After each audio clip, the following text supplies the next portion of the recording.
gusto poder compartir este espacio con ustedes una vez más aquí en Psicología y Género y hablar de un tema tan importante, pero a la misma vez tan provocador como lo es el canibalismo como metáfora del amor.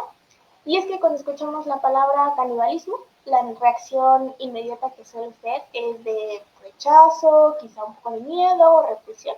Sin embargo, a lo largo de la historia, hablando de la literatura, del arte, del cine, de la filosofía, esta imagen ha sido utilizada no únicamente para hablar de algo monstruoso, sino también para hablar de algo íntimo, algo de deseo, algo de poseer al otro, de fundirse completamente con él, de borrar los límites entre él y yo, entre ella y yo.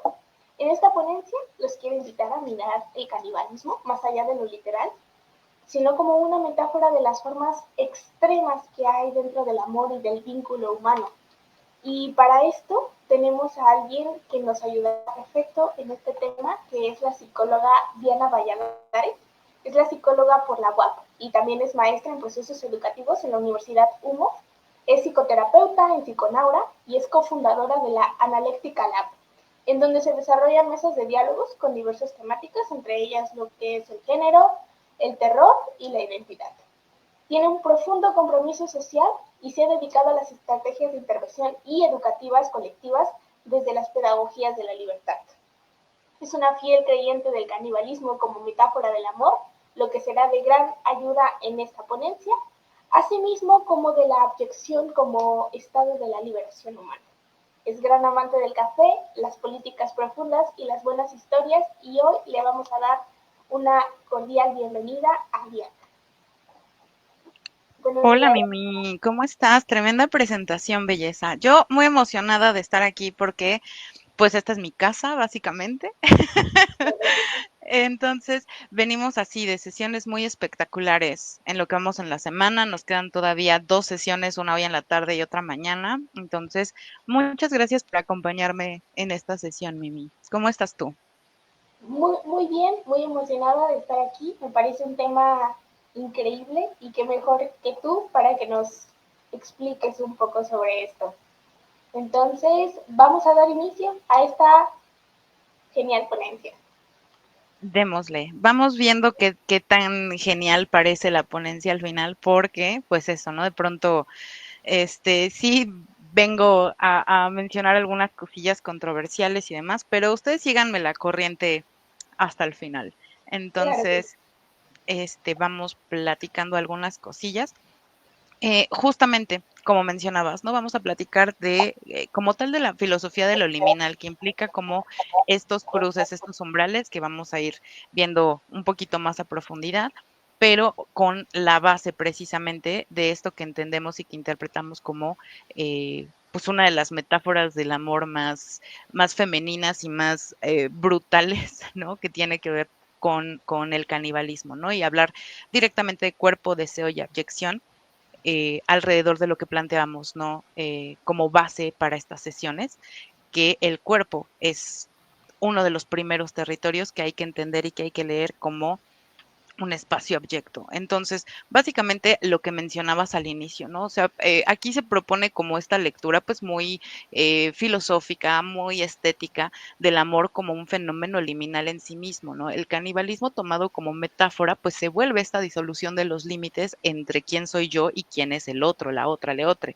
A partir de pues algunos autores, algunas perspectivas como Donna Haraway, Judith Butler, obviamente Julia Kristeva, pero también me permití meter un poquito de la doctora Siobhan McManus, porque yo la adoro. Me parece una mujer brillante y pues obviamente sus ontologías de las corporalidades disidentes entraban muy bien para estas sesiones, ¿no? Y pues eso, algunas otras pensadoras contemporáneas en las que pues eso, quiero que básicamente exploremos un poquito lo que implica este campo de disputa tanto poética como simbólica, ¿no? O sea, el deseo se vuelve un acto de resistencia frente a la deshumanización.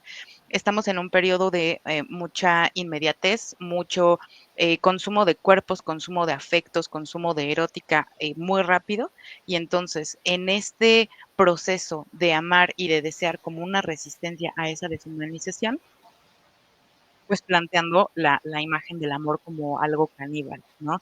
En algunas películas como Drácula, Love Tale, que salió pues recientemente, Bones and All, la serie Hannibal y algunas otras películas como Jennifer's Body, ¿no? Entonces, este acto de devorar se vuelve una comunión, se vuelve no este espacio como de violencia literal, sino una transgresión de ciertos límites, ¿no? El deseo de conocer a la otra persona y de hacerse uno con esa persona.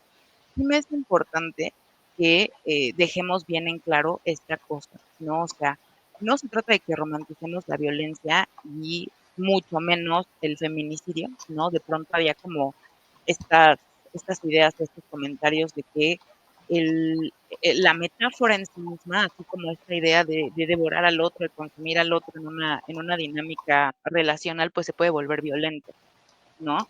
Y yo difiero, porque si bien el evento en sí mismo puede ser un poco brutal, porque implica transformación, implica transfigurar límites, implica devorar. No estoy buscando destruir a la otra persona simplemente por el hecho de destruir. Recordemos que la violencia es un acto deliberado. Busca eh, agredir, destruir, controlar. Y esta parte de el amor como, como canibalismo, como consumo, como transfiguración, es más bien esto, transformarnos, convertirnos en otra cosa, conocernos tan íntimamente que sí puede ser un acto brutal, pero no es un acto violento, ¿no? Entonces, eso en primer lugar. En segundo lugar, que analicemos el abyecto como este traspaso de umbrales de sentido, de lógicas. El erotismo netamente por el placer se vuelve un acto abyecto porque ya no tiene la finalidad, por ejemplo, de procrear. Y eso se vuelve un poco incómodo o un poco, ajá, brutal para ciertas personas, para ciertas corporalidades. Em, ¿En qué sentido? La parte de, por ejemplo, la homosexualidad, que es justamente eso, ¿no? Actos eróticos, actos amatorios, actos de compañía que no tienen la finalidad de procrear, pues eso también se vuelven muy abyectos, ¿no? Y el cuerpo y el deseo se vuelven esta resistencia, como mencionaba, a la deshumanización. Entonces, vamos pasando a siguientes cositas. Igual yo espero que haya eh, comentarios, dudas, aclaraciones, tanto de tu parte, Mimi, como de lo que nos puedan ir dejando en el chat, ¿vale? Entonces, si me ayudas con la siguiente, por favor.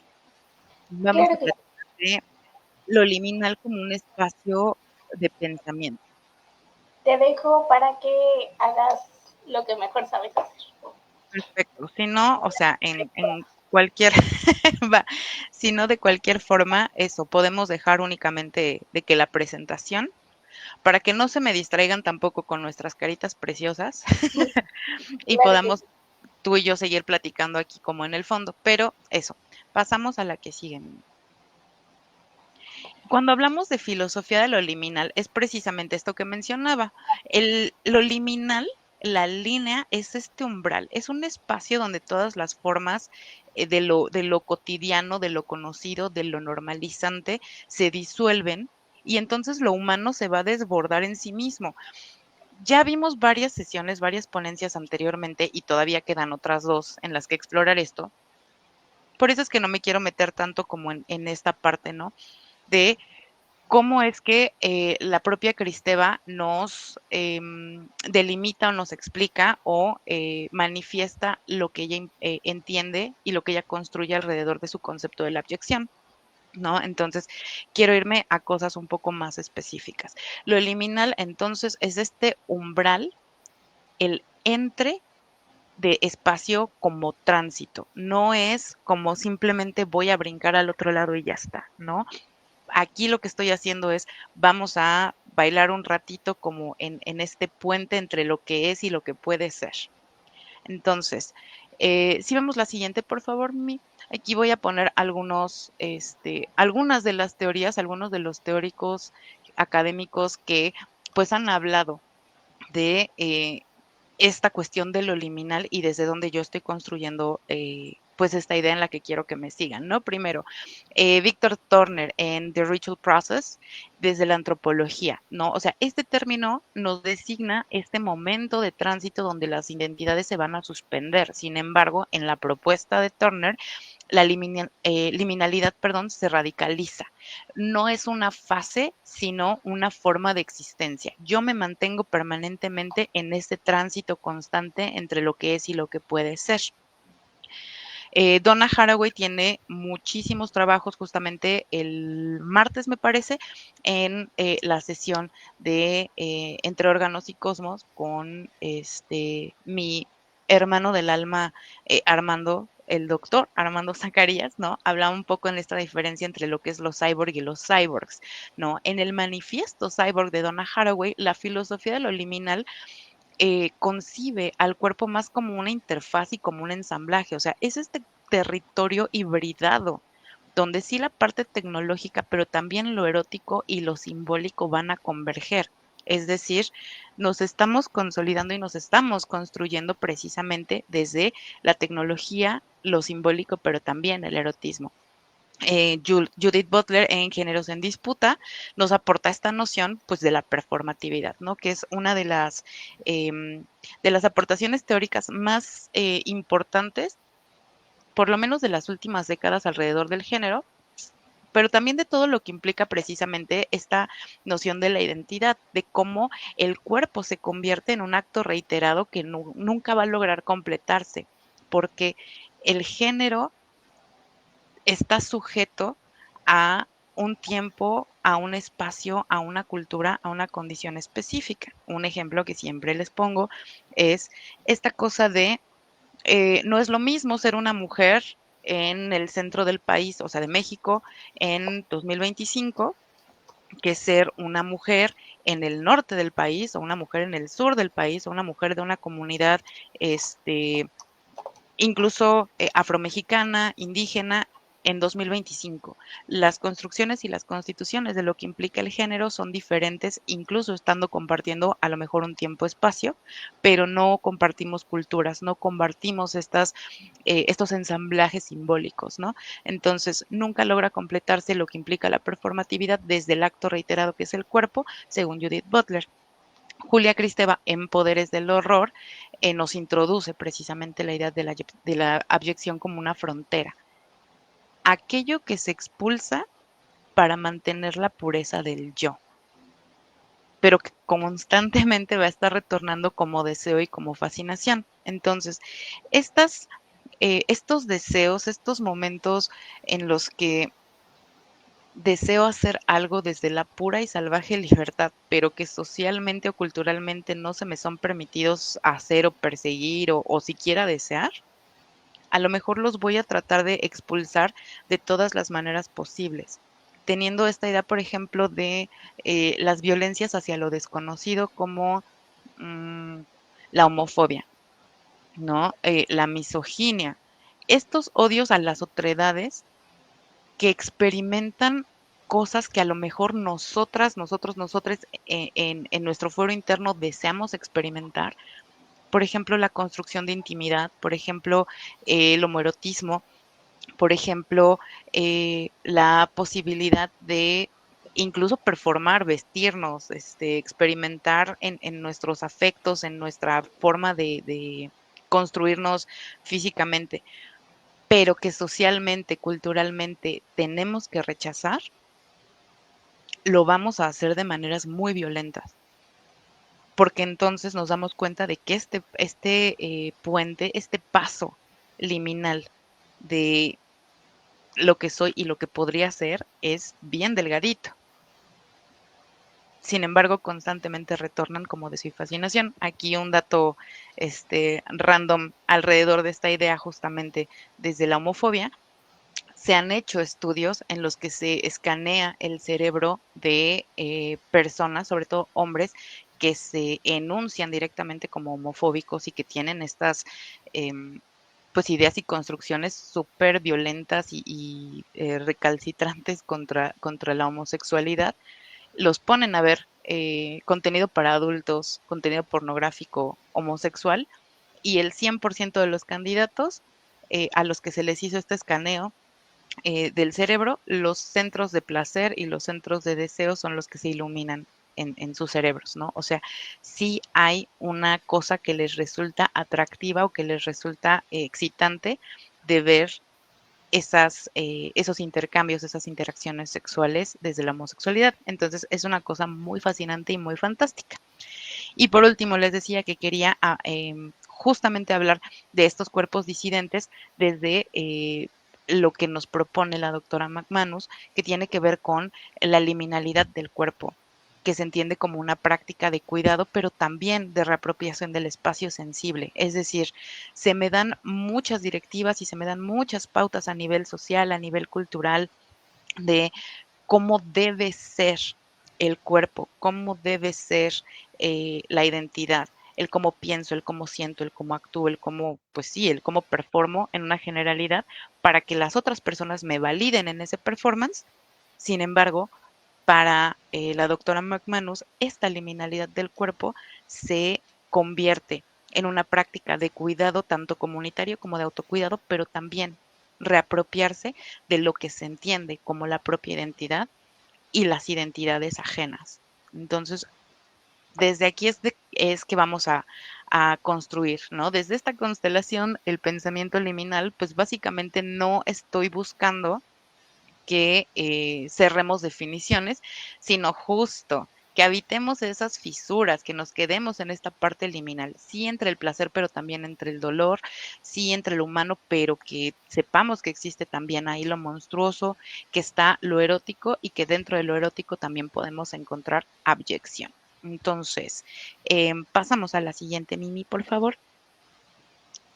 El cuerpo como una frontera ontológica, que es básicamente esto que les mencionaba, sobre todo eso, ¿no? O sea, yo creo que aquí tanto Haraway como Butler, como Kristeva, como McManus coinciden en que el cuerpo no se convierte en un contenedor eh, pasivo, digamos, sino en el lenguaje del ser. O sea, hay un devenir encarnado que se convierte en nuestro ser en sí mismo. Algo que platicaba también Armando en su ponencia era justo, ¿no? Se ha hecho como esta comparación un poco pragmática, un poco cuadrada, un poco cínica incluso, de que el alma y la identidad ya se utilizan como intercambiables, como símiles, como si fueran la misma cosa. Y pues en realidad es descuidado en el sentido de que nos queda corta la cuestión de la identidad como eh, pues toda esta constitución desde la cosmovisión que ustedes elijan de lo que implica el alma. ¿No? Entonces, sí hay un devenir encarnado, lo que se convierte como en el ser, ¿no? El cuerpo piensa, lo cotidiano se convierte en una microresistencia y que lo platicábamos desde los cuidados tanto personales como colectivos, comunitarios, la elección de amar, amar no como un sentimiento, sino como un ejercicio diario de corresponsabilidad, de búsqueda, de construirnos, conocernos, devenires, hasta incluso actos tan que se puedan sentir como superficiales o como pequeños como el maquillarse, que hay una cosa bien interesante, ¿no? De pronto hay mucha como fetichización alrededor, ¿no? Y era igual, otra de las cosas que mencionaba Lean en su sesión de ayer, que hay mucha fetichización alrededor de la abyección desde lo erótico, desde lo afectivo. Precisamente me hizo pensar en cómo se ha empezado a eh, posicionar esta idea, ¿no? De hay gente, sobre todo hombres, que creen que les gustan las chicas alternativas hasta que conocen una chica alternativa de a de veras, ¿no? No solamente desde la estética o desde el maquillaje, sino que me acerqué ya a esta chica preciosa que se ve gótica, que se ve darky, que se ve emo, que se ve punk, eh, pero resulta que tiene ideas.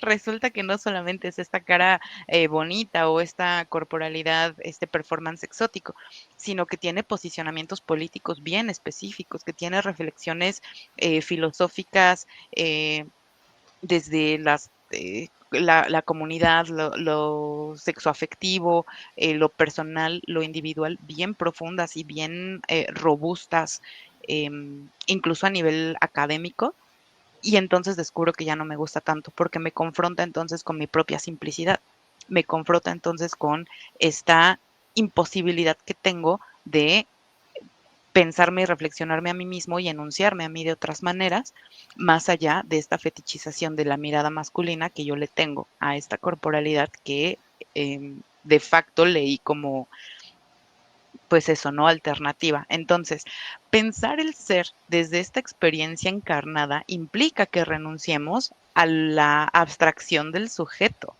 a pensarlo como que, bueno, pues ahí está y no lo podemos entender y no lo podemos comprender, ¿no? O sea, el cuerpo no es una prisión del alma, ¿no? Sino es un lenguaje en sí mismo.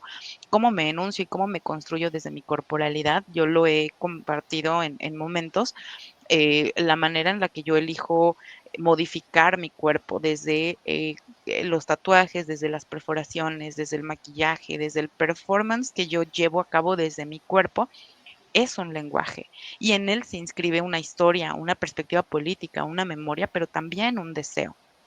Hay de pronto el deseo sí de ser vista, pero a veces también está el deseo de más bien ser entendida.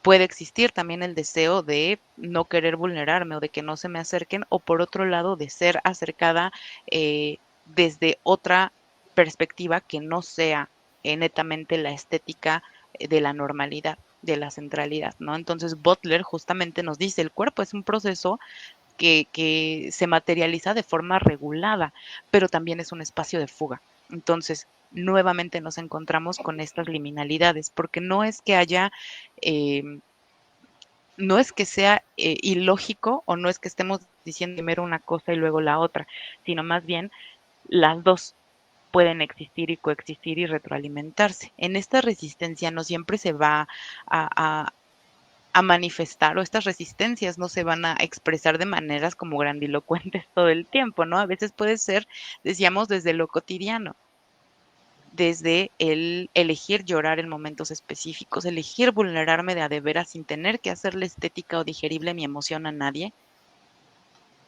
el bailar, el cuidar de alguien, el cocinar para mí misma o para alguien más, que son actos que se sienten de nuevo pequeños, pero que sí están convirtiéndose en microresistencias. Son microgestos que van a reescribir nuestra relación eh, de subjetividad, pero también de poder para nosotras mismas y para otras entidades, otras identidades. Entonces, el cuerpo como frontera ontológica se convierte también en un dispositivo político. Y hay una frase que a mí me encanta porque dice eh, la poética del temblor, ¿no? O sea, en una materia que está viva y que se rehúsa de manera consciente a anestesiarse desde el control, desde el adiestramiento, desde las biopolíticas, las necropolíticas, todas estas maneras y dispositivos de controlar, de vigilar, de castigar, etcétera, ¿no? Entonces, eh, pasamos a la siguiente, Mimi. Muchas gracias. Justamente hablando de estos microactos que se vuelven revoluciones en sí mismas como un dispositivo político, pues vienen las poéticas de la carne, ¿no? O sea, ahora sí entrando un poco más claramente a esto que entendemos como el amor, la estética, la belleza y el canibalismo como una metáfora, ¿no? Em, entendiendo el amor liminal como este deseo de disolvernos, ¿no? Quiero atravesar esta frontera que existe entre yo y el otro.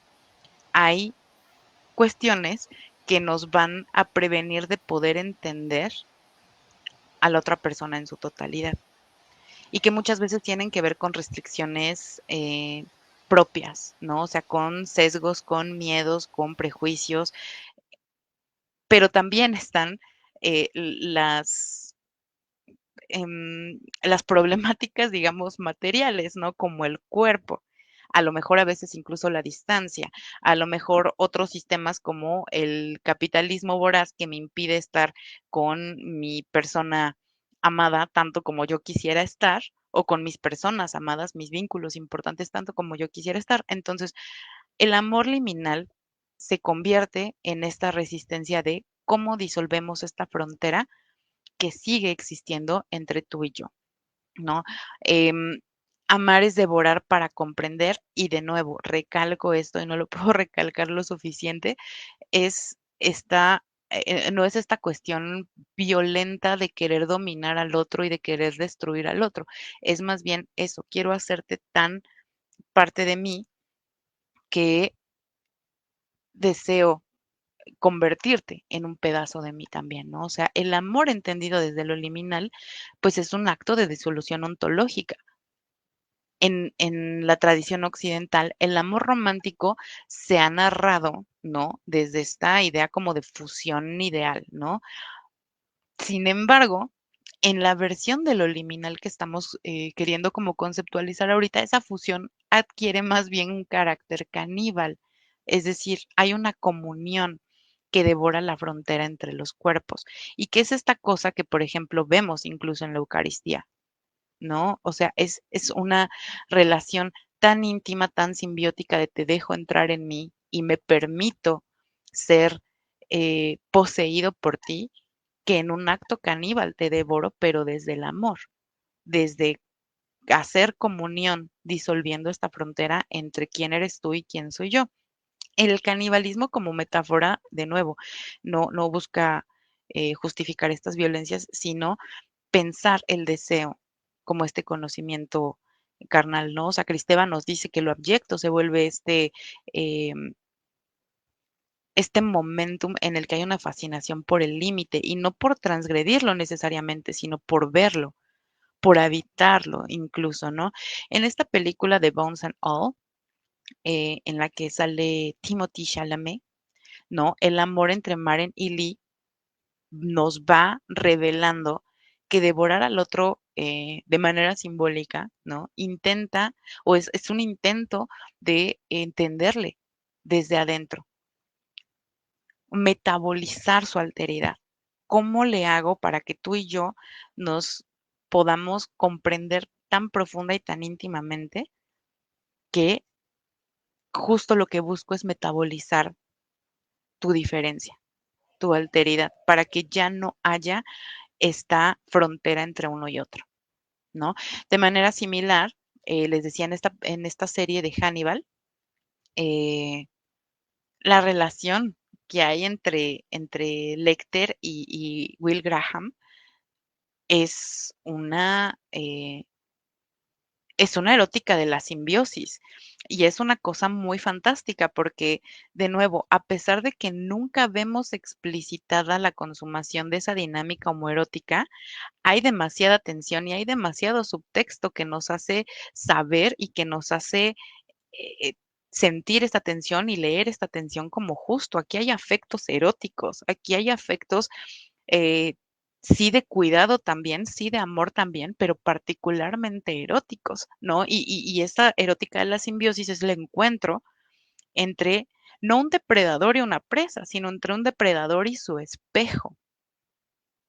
Hay una comprensión absoluta y que era una de las cosas que más le preocupaban a Will durante la serie, ¿no? Así como tiene una capacidad de empatía tan grande y tan sensible y tan específica que podía meterse en la mente de los asesinos más brutales, porque comprendía no solo eh, la motivación de ejecutar un acto violento, sino de cuál es todo el ciclo que me hizo elegir a esta persona, actuar de esta manera, construir eh, él decía, este diseño, ¿no?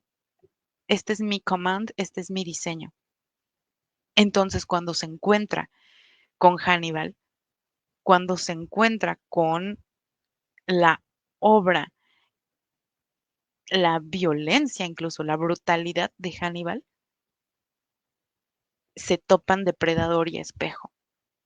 Y hay una comprensión absoluta que solo es posible en esta destrucción mutua de la forma. Dejamos de ser Lecter y Will Graham y nos convertimos en estas dos entidades que se están encontrando y que se están reflejando y que se quedan como en el ¿y ahora qué va a pasar? ¿No? Em, en Jennifer's Body, por ejemplo, em, viene la idea del canibalismo femenino como esta suerte de venganza y de justicia poética, ¿no? De justicia femenina. Y que se ha convertido en una película de culto para mujeres en las que denominamos Good for Her, ¿no? O sea, bien por ella.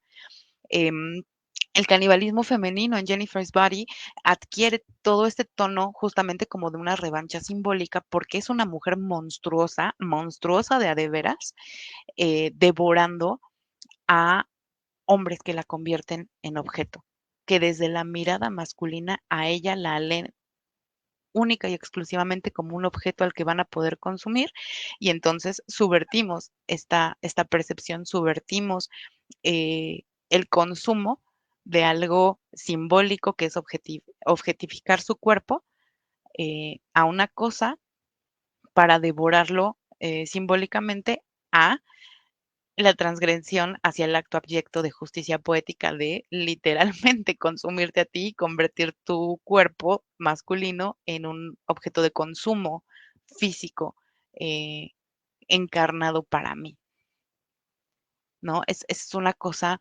muy muy interesante y muy fantástica y que entiendo precisamente por qué es que Jennifer's Body se ha convertido eh, en este referente, ¿no? De culto y que esperemos que los rumores sean verdad, eh, que próximamente tengamos una continuación de esta fantástica historia que siempre estuvo pensada y construida y para ser dirigida hacia mujeres y que hicieron ahí un chiquero con la promoción, pero bueno.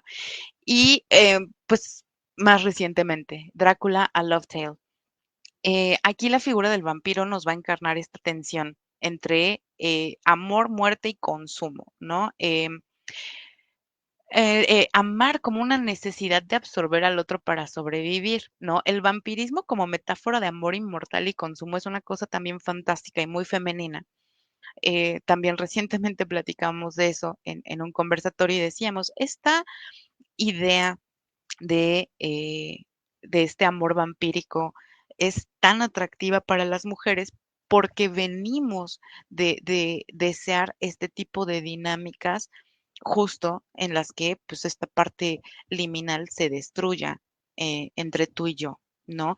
Quiero ser tan necesario, tan necesaria para alguien más que mi sola existencia sostenga la existencia del otro, ¿no? O sea, mi sangre, quién soy yo como corporalidad, como carne, como vísceras, soy fundamental para sostener la existencia, la vida de alguien más, ¿no? Entonces, una cosa fantástica y que vemos precisamente en Drácula, ¿no? O sea, en todas estas narrativas nos encontramos con que el canibalismo deviene precisamente en esta metáfora de la trascendencia corporal, del intento, que va a ser irremediablemente fallido, pero que sigue siendo muy bello a nivel estético, muy bello a nivel filosófico, ¿no? De poseer esta cosa imposible. Entonces, en estas propuestas audiovisuales, por ejemplo, y que se van a encontrar muchísimas más, es la intención, ¿no?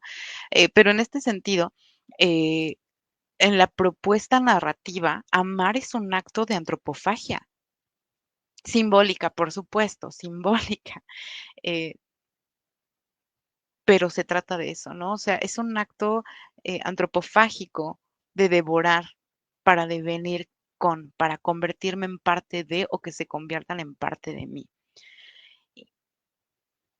Insisto que esto no se trata de romantizar violencias, sino de leer la abyección como un espacio de resistencia tanto política como estética. Eh, Orgullo y Prejuicio me parece una película o sea, una historia en general, me parece una historia como, y no me funen, eh, pero me parece una historia muy, muy sosa, muy, o sea, no es para mí, pues. Y además a mí el señor Darcy, por lo menos el de la película, me cae en la punta del hígado. Lo detesto por cobarde, porque llego primero a funarte y luego ya te confieso mis afectos. O sea, el verdadero bullying para querer ligarse a tu interés romántico, ¿no? Entonces, am, este espacio como resistencia estética y política viene precisamente de eso. O sea, estamos erosionando las estructuras de, eh, del poder que le damos a estas concepciones eróticas, estéticas, afectivas, desde lo social, desde lo cultural, etcétera, que buscan, sí, disciplinar la carne, que buscan decirnos, chicas, sean mesuradas, sean cuidadosas, sean justo Nosferatu es una de las representaciones así más directas, más evidentes de precisamente este tipo de nociones de estoy tan consumido y necesito tanto consumirte que al final estoy dispuesto a destruirme si eso me da la posibilidad de poseerte, ¿no? Es una cosa muy fantástica. Ujú. Y que de nuevo nos cumple precisamente con esto que mencionábamos, ¿no? Del amor vampírico como esta metáfora de un amor inmortal, pero también de consumo. Entonces, sí es bien importante que podamos repensar y replantear cómo leemos, cómo consumimos los afectos desde la lectura, la música, las películas, las series, etcétera, etcétera, y no porque haya una mejor versión que otra, sino más bien eso, para darle un criterio y para darle una profundidad de donde, ok, no solamente se trata de una cursilería, este, que decíamos como de que, "Ay, esto es sin sentido, esto es imposible", por supuesto, pero porque es una historia que está pensada desde la ficción. Es un intento fallido, pero bello. Y las chicas estamos aquí para eso. ¿No? Para poderlo soñar y para poderlo construir justamente desde ahí. Es por eso también, ¿no? Desde estos actos de antropofagia simbólica y demás, que, de nuevo, el canibalismo como metáfora del amor se convierte en una constante, si no de manera textual, sí desde el subtexto de muchas de las cosas que consumimos. Ya no nos encontramos tan fácilmente a alguien con quien podamos construir una dinámica sexoafectiva porque no hay corresponsabilidad, porque no hay confianza, porque no se están cumpliendo con ciertas cualidades básicas que tienen que ver con convertirnos en un proyecto, una dinámica que funcione. Entonces, mejor fantaseo con los famosísimos Hear Me Outs, ¿no? Pasamos a la siguiente, Mimi, por favor. Decíamos, entonces, para concluir esta parte pues las poéticas de la carne, el canibalismo en la pantalla se convierte en esta metáfora de transgresión liminal del deseo, pero no de la violencia, en ningún momento de la violencia. Eso sí nos debe quedar clarísimo, ni siquiera en la ficción, ni siquiera en la fantasía se está endosando o se está haciendo apología a una cuestión violenta. Esto es completamente erótica de la carne. Ahora sí, la siguiente. Cuando hablamos de lo que implican, lo que son los cuerpos disidentes, la estética y la política de la mutación, hablamos de lo que implica el no. No a lo binario, no a lo estático, no a lo normativo, no a maneras únicas y específicas y cuadradas y violentas de existir, ¿no? Eh, Butler con el cuerpo que falla a la norma la expone. Es esta parte justamente de el límite de lo liminal como transgresión. Si para mí fue tan fácil convertirme en algo socialmente rechazado, socialmente abyecto, cualquier persona lo puede ser. Y entonces eso nos expone la fragilidad de las normas, la fragilidad de lo que leemos como correcto, como normal, como deseable. McManus nos dice que los cuerpos queer se convierten inherentemente en tecnologías del cuidado, porque implican eso. Me miro más a profundidad a mí, pero también miro más a profundidad a las demás personas y comprendo que no hay una manera simple de entender lo que implica la construcción misma de la identidad y de las historias de vida convirtiéndose precisamente en un poco del material para las ontologías del cuerpo, las ontologías identitarias. Entonces el cuerpo disidente se convierte en una resistencia estética y política de maneras muy específicas. Por eso es que hablábamos de los hear me out. Los cuerpos disidentes, o sea, y ahorita vamos para allá, los cuerpos disidentes van a encarnar estos límites, estas fronteras en donde tanto el género como la identidad, decíamos, se van a fracturar. Butler nos habla de nuevo de esta existencia en que exponer la performatividad de este sistema sexogénero nos dice que la norma única y exclusivamente se va a sostener desde la repetición y una repetición además que requiere del castigo, que requiere de la violencia de los alrededores para poder existir. No la construimos ni la mantenemos ni se manifiesta de manera innata, de manera natural. Hay que reforzarla. Entonces, la mirada liminal nos diría que el cuerpo disidente no solamente desobedece, sino que va a crear una nueva gramática del ser, va a presentar nuevas lógicas, decíamos, desde este lenguaje que implica el cuerpo en sí mismo, de decir, así se puede existir. Y aún más descabellado, así se puede ser feliz. McManus nos dice que el cuerpo que se rehace a sí mismo va a desactivar el poder disciplinario que lo concibe. En este sentido, pues eso, ¿no? Las estéticas disidentes, lo trans, lo queer, lo mutante, lo abyecto, la alteridad, lo alternativo, se vuelven manifiestos vivos de la poética del no. Pero al mismo tiempo, justamente en esta premisa liminal, en una poética del sí, sí al fluir, sí al movimiento, sí al temblor, sí a los cambios, sí a plantearme, me funciona a mí este límite, esta construcción a la que no le puedo hacer o no le había hecho crítica hasta este momento. Entonces, el cuerpo liminal, por definición, se convierte, decíamos, en un cuerpo político. Y hay personas que no tienen o que no han hecho esta reflexión o que no tienen el lenguaje para enunciarlo o para comprender que su mera existencia es un acto de resistencia política. La existencia misma desafía la ontología establecida. Los cuerpos gordos, los cuerpos queer, los cuerpos racializados, los cuerpos abyectos, los cuerpos discapacitados, los cuerpos a los que les duele ser cuerpo, ¿no? Ya son un testamento de un cuerpo político. La existencia de estas corporalidades desafía las ontologías establecidas, no solamente por la manera en la que existen en el afuera, sino por cómo se relacionan con el mundo.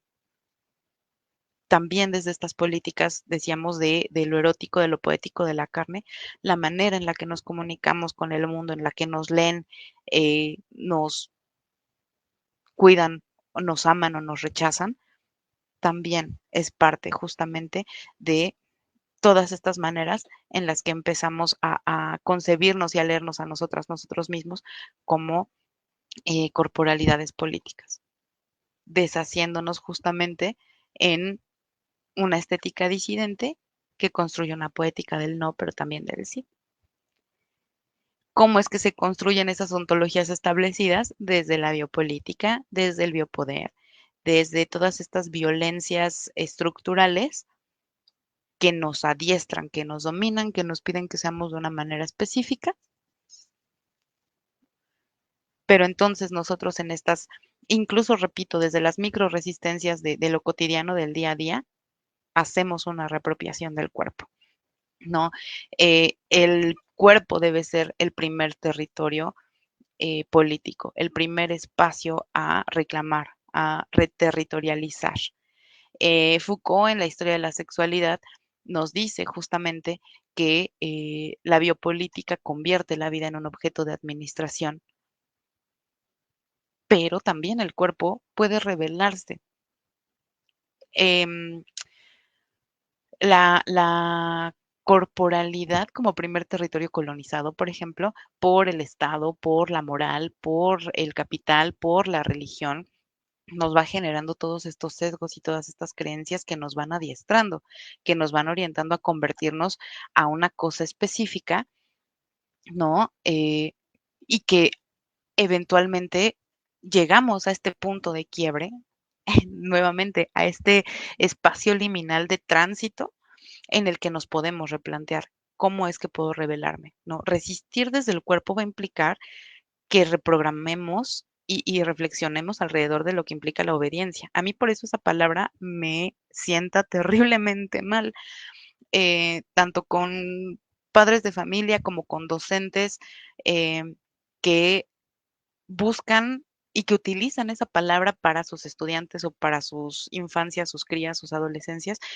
es que quiero que sea un niño, una niña, un niño obediente. Y es como, lo estás preparando para ser un sujeto endriago perfecto, ¿no? Entonces, reprogramarnos y replantearnos lo que implica la obediencia. El cuerpo tenemos que moverlo de todos modos a espacios impropios, de maneras impropias, de ser fuera del guión, reclamar nuestro derecho al placer, al llanto, a poder ser vulnerable sin tener que hacérselo estético o hacérselo digerible a nadie. Si yo me encuentro constantemente, incluso con mis espacios, con mis redes de apoyo, con mis espacios seguros, pensando en tengo que hacerles estética a mi tristeza o mi enojo o demás, porque si no me van a ver como la loca o el loco, ahí hay un problema entonces. ¿Qué es lo que me está previniendo de poder reclamar mi derecho a hacer y sentir y sentir tan profundamente como quiera y expresarlo tan locochonamente como sea mi deseo? No, recuperar no es poseer, es volver a habitar. Esa es una cosa así, necesaria. Volver a habitar. ¿Quién soy yo? ¿Cómo es mi cuerpo? La abyección, por eso decía al principio, ¿no? A mí me resulta muy liberadora el convertirme a mí misma en una obra abyecta que se está construyendo y reconstruyendo constantemente, que se está reflexionando, que se está planteando nuevas maneras, nuevas formas, nuevos límites, nuevo quebrar límites en sus afectos, en sus dolores, en su existir, en su devenir, porque eso me implica recuperar el cuerpo. Me permite que el deseo se exprese sin culpas, que esta sensación eh, em, visceral que implica el hambre de amor, de justicia, de cuidados, de intimidad, deje de ser un pecado, deje de ser algo que no puedo desear porque soy muy intensa y entonces le bajo a mi intensidad para no ahuyentar a nadie. Más bien, reclamo mi derecho a hacer todo lo intensa que yo quiera y darle la bienvenida a quien quiera compartir esa intensidad sabiendo que se le va a devolver exactamente lo mismo, porque así como mencionábamos hace rato, nos convertimos en espejos, doy lo que soy, no lo que recibo, y eventualmente encuentro a mi tribu, ¿no? Entonces es recuperar justamente estos deseos sin que sean patologizados, sin que sean juzgados, sin que sean un pecado. Es más bien afirmar el cuerpo como un estado de impureza constante y que no necesita purezas, que necesita presencia, que necesita cuidados, que necesita la posibilidad. de la libertad de experimentarse y explorarse y construir justamente, ¿no? Entonces, esta idea de que los afectos, la intensidad y demás eh, tendrían que guardarse o que cuidarse eh, para que no salga al exterior, es una cosa muy tibia y es una cosa muy justo de la biopolítica y del biopoder, de administrar los cuerpos. Si yo me permito ser y sentir, entonces soy ingobernable, ¿no? Entonces, puntos clave de este bloque, digamos, ya para ir terminando, desobedecer la normalización del placer, reaprender a sentir. Es un acto revolucionario, es un acto insurgente y el cuerpo como un archivo de memoria, pero también de deseo y de poder, y el poder que tengo yo de compartirme, de hacer, o sea, el poder como como una posibilidad y no como un ejercicio violento o vertical, ¿no? Entonces, ¿qué concluimos con todo esto? Eh, primero que decíamos, la filosofía de lo liminal nos invita, sí, a plantearnos, a pensar el amor como una práctica de atravesamiento, ¿no? Em, sí se trata de transgredir ciertos límites, decíamos en una conversación muy fantástica de hace unas semanas, justamente, de pronto el preguntar, ¿cómo estás? Es también transgredir un límite porque yo no he expresado nada directamente sobre sentirme bien o sentirme mal. Entonces, lanzar la pregunta de cómo estás es querer meterme a tu corazón, a tu mente, a tus sentires. Hay que atrevernos a atravesar, a cruzar por lo menos la posibilidad de los límites, no necesariamente que nos lancemos al otro lado, eso ya lo podemos decidir de manera voluntaria, pero sí por lo menos a plantearnos esta práctica de la filosofía de lo liminal, ¿no? El canibalismo, en su lectura poética, no se trata de destruir, sino de transfigurar, de convertir, de transformar, amar hasta disolver los bordes del yo, y no solamente a otros, también a mí misma, a mí misma. Es un gesto político, porque desafía la lógica de la propiedad y de la identidad cerrada. Estas configuraciones y estas conformaciones de la individualidad, decíamos, son deliberadas, son precisamente esta manera de administrar los cuerpos, de normalizarlos. Y una de las primeras formas de normalizar y adiestrar cuerpos es justamente desde los afectos. Em, en esta, en esta comunión, en esta ah, en esta construcción, este tejido entre lo abyecto y lo luminoso, ¿no? Porque pronto lo abyecto se siente así, ¿no? Decíamos en ponencias anteriores, se siente oscuro, se siente asqueroso, se siente rapaz, se siente muy transgresor.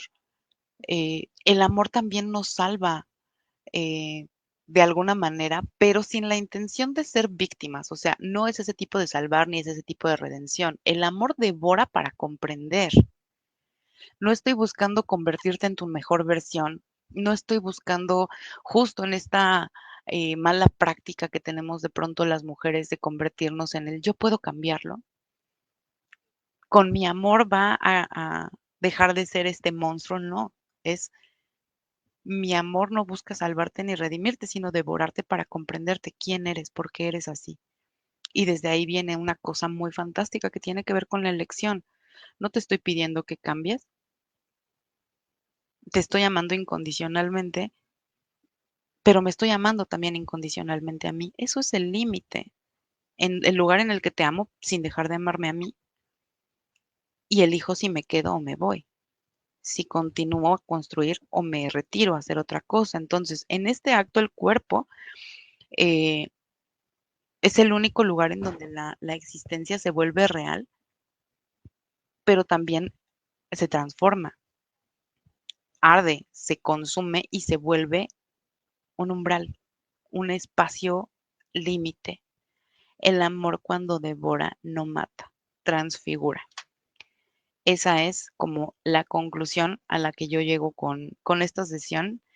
Em, y de nuevo, ¿no? O sea, el canibalismo como metáfora del amor puede sonar muy brutal, pero no consiente, no endosa, no es apológico de la violencia de ninguna manera. Es más bien esto, como conocer al otro y reivindicar las propias corporalidades y las maneras abyectas y locochonas e intensas de cuidados y de afectos y de amor. Y pues eso sería todo. Muchísimas gracias por haber estado en la sesión. Les dejamos las redes sociales del programa. Me acordé de Frankenstein. Justo. em, y con Frankenstein pasan cosas bien interesantes que tendríamos que platicar en su propia sesión, en su propia sesión, pero porque fíjate, Frankenstein es justo este espacio liminal entre el ser y no ser, porque no es un muerto, pero tampoco está particularmente vivo, no es una persona, pero tampoco es una cosa. Entonces, es una cosa muy interesante, pero extraña, alrededor de justamente un espacio liminal y abyecto. Se convierte en un monstruo en función a que socialmente lo transformamos en uno, no que naciera o que su génesis fuera inherentemente monstruosa. Entonces, justo, estupendo. Muchas gracias, Mari, te quiero mucho. Yo también te quiero mucho, precioso. Qué bueno que te gustó. ¿Qué te parece, Pues Mimi? en nombre de género, creo que estuvo increíble y basta en cuanto a información. Me parece que a muchos de nosotros nos dejaste como con un punto de vista diferente acerca de todo esto. Eh, que digas que el canibalismo como metáfora de amor es devorar, no es matar, sino transfigurar, me pareció la cúspide de todo esto. Increíble. Gracias por compartir toda esta información magnífica con todos nosotras y nosotros. Yo quisiera preguntarte, en el arte y el cine, el canibalismo tiene esta carga erótica, como nos lo mencionabas Ujú. antes. ¿Cómo es que se relaciona directamente lo erótico con esta metáfora del amor? Me sonó muchísimo a entrevista con el vampiro, ¿sabes? Justo, Demasiado, entonces, ¿podrías justo. explicar un poco más? Principalmente a mí, me quedé con esta duda enorme. Sí, y es que mira, creo que hay pocas criaturas, creo que hay pocas, ajá, criaturas, construcciones en la fantasía que nos encarnen también esta cosa tan extraña, esta cosa tan profunda que nos causan justamente los vampiros. Y que era esto que decíamos, ¿no? O sea, los vampiros son inherentemente seres sexuales, sensuales, entidades eróticas, precisamente porque al estar justo en este borde liminal entre la vida y la muerte, porque no son muertos, pero tampoco están vivos, son más bien no muertos, son entidades que no mueren. Eh, Como que muchos de los aspectos que nos atan a esta vida humana, finita, como lo son, pues eso, ¿no? La moral, de pronto la ética, ciertas restricciones, ¿no? Sociales desde lo humano, en la figura del vampiro no existen. La pauta más fundamental del ser humano es que vamos a morir y ellos la saltan, la brincan por completo. Entonces esta lógica no les es, pero para nada, mm, no les sirve de nada.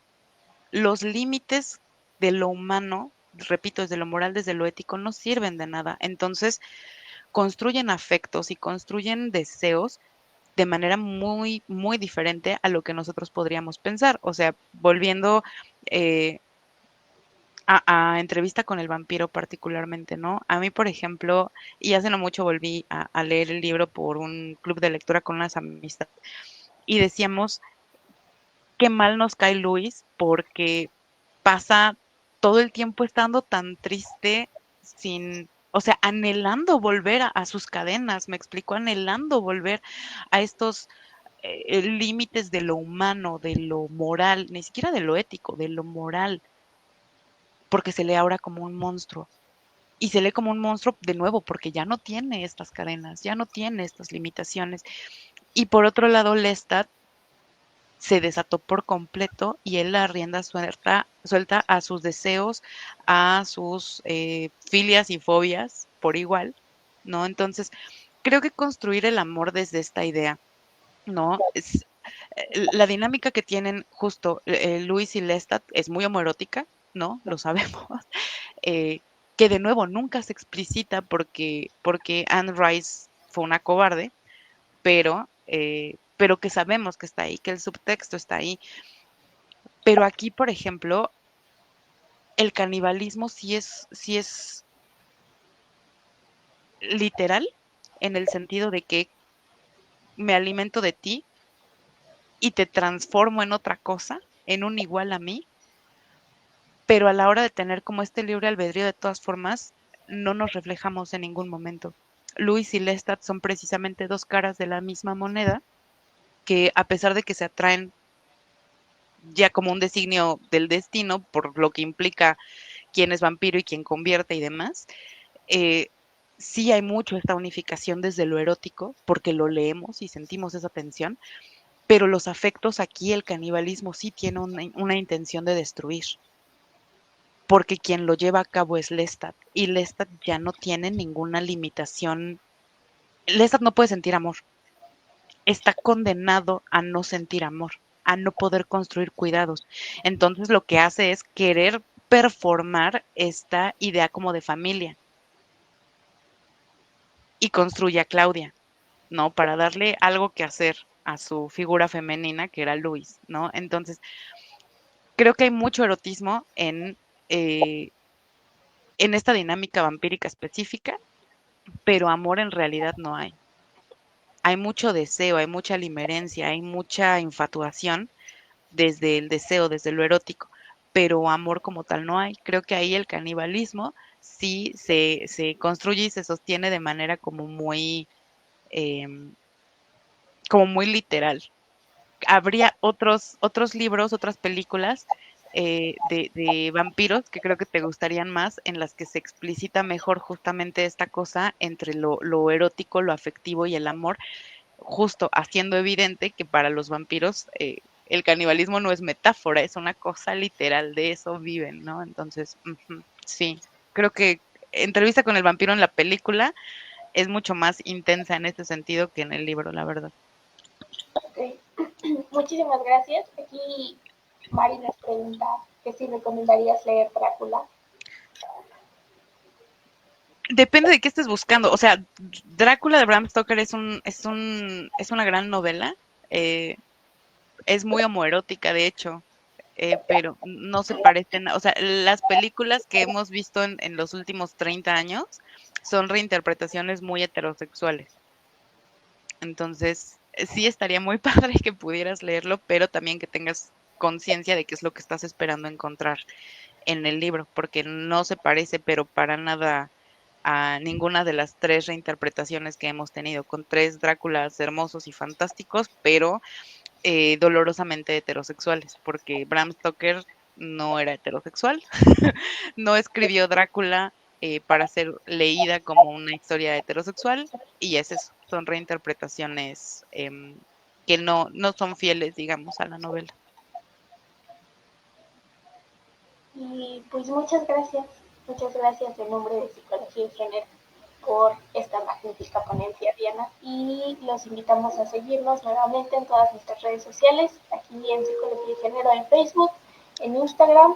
Estamos en todas nuestras redes sociales así. Entonces, muchísimas gracias. Gracias a ti, belleza. Nos vemos pronto. Hasta luego. Bye. Adiós.